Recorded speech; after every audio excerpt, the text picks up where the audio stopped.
Okay, so I'm going to show you how to use photopea to create um, how to color and using photopea. I'm using a mouse that is a trackpad, not a. I'm not using a mouse actually. So this is definitely a bigger challenge.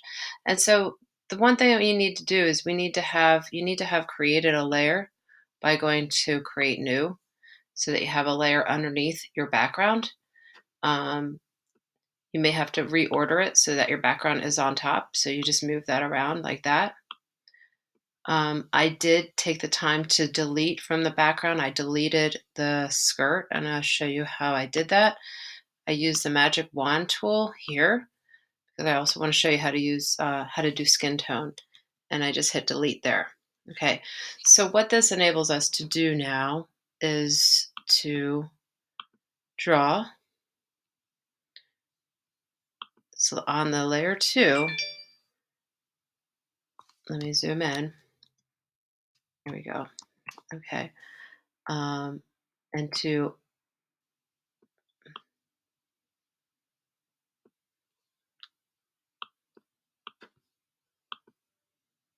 strangely enough, it works every single time before I do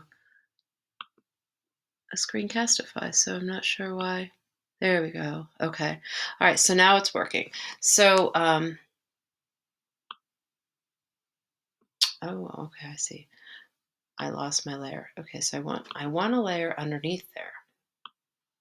That is important. I want to be drawing on the lower level. There we go. And what I want, so the intention is to have the layer under the background so that the background is on top so that the line work doesn't actually get covered like it did just there. Okay. So if you have trouble getting that navigated, just let me know and I can try to walk you through it. It's real tricky with the recording. I don't know why. Okay, so now I'm going to go to like a medium. So I'm using a dark, medium, and light color.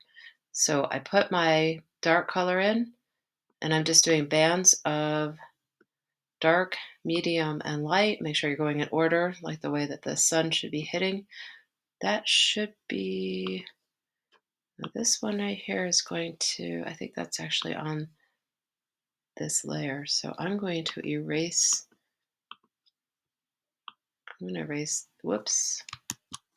I am going to erase that one away, the smaller eraser. There we go. Okay. All right. So one cool thing about photopea is that you can use your eyedropper tool to go back to the color that you had selected there before, and make sure you're on layer one when you are doing your coloring so that you're not going over top of your background. And there we go. Okay. So I'm using my eyedropper tool to come back to this medium color, using my paintbrush tool to then place the color. And then I'm going to go to a lighter color. I want to have at least three, like light, medium, and dark. So you want to have at least three different colors, um, three values. Whoops.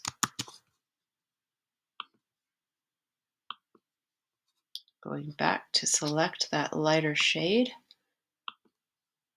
using my paintbrush tool to get on in there. Now I think having one more light shade would really bring it home. So I'm just going to focus on this one area so you can see like a nice gradation of color. And then I'm just going to go ahead and use my smudge tool, bring my size up,